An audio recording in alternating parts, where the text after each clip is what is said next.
সময়টা ছিল গ্রীষ্মকাল।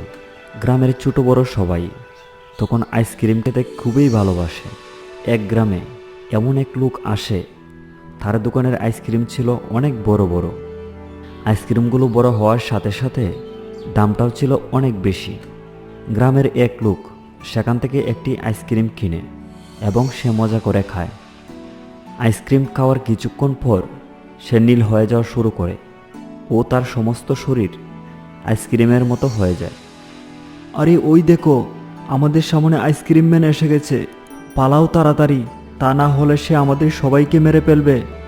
দাঁড়াও সবাই দাঁড়াও, আমাকে দেখে তোমরা সবাই পালাইতেছো কেন? আবার আমি তোমাদের মারবই বা কেন? তোমরা যেও না, আমার কথা তো শোনো। আইসক্রিম ম্যানের কথা কেউই বিশ্বাস করে না। সবাই এদিক ওদিক পালাতে আরম্ভ করে। কিছুক্ষণ পর আইসক্রিম ম্যান তার বাড়িতে যায়। তার বউ তাকে দেখে বলে, আরে কে কোথায় আসো?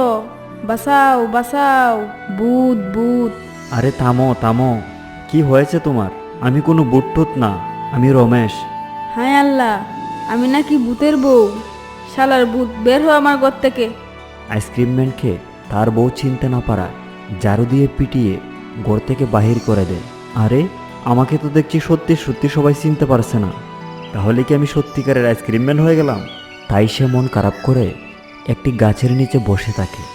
কিছুক্ষণ পর গাছের নিচ দিয়ে গ্রামের এক লোক হেঁটে যাচ্ছিল।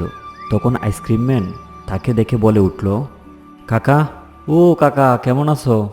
আইসক্রিম ম্যানের কথা শুনে চাচা অনেকটা ভয় পেয়ে যায় এবং খুব জোরে দৌড়ে সেখান থেকে পালিয়ে যায়। কিছুক্ষণ পর চাচা গ্রামের লোকদের ডেকে আনে এবং আইসক্রিম ম্যানকে পাথর মারতে আরম্ভ করে। বেচার আইসক্রিম ম্যান কিছু বলার আগেই পাথর মেরে তার অবস্থা খারাপ করে দেয়। তখন বাধ্য হয়ে আইসক্রিম ম্যান সেখান থেকে পালিয়ে যায়। দৌড়ে পালাতে পালাতে সে এক জঙ্গলের ভিতরে প্রবেশ করে। মানুষে আমাকে দেখে এত ভয় পাইতেছে কেন? আমি তো দেখতে বরফের মতো হয়ে গেছি, তা কি আমি আগে ছিলাম?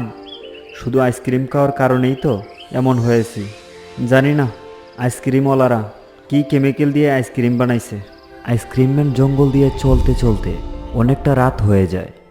জঙ্গলে থাকা সকল পশুরা আইসক্রিম ম্যানকে দেখে ভয়ে পালাতে থাকে।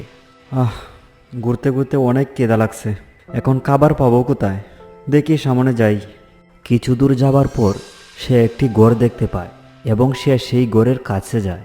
ঘরের কাছে যেতেই সে জানালা দিয়ে অনেকগুলো ভূত দেখতে পায়।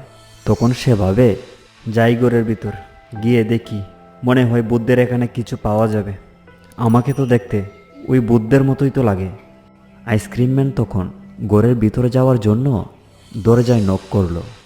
বন্ধুরা, যদি তোমরা এই ভিডিওটির সেকেন্ড পার্ট দেখতে চাও তাহলে কমেন্ট করে জানাও।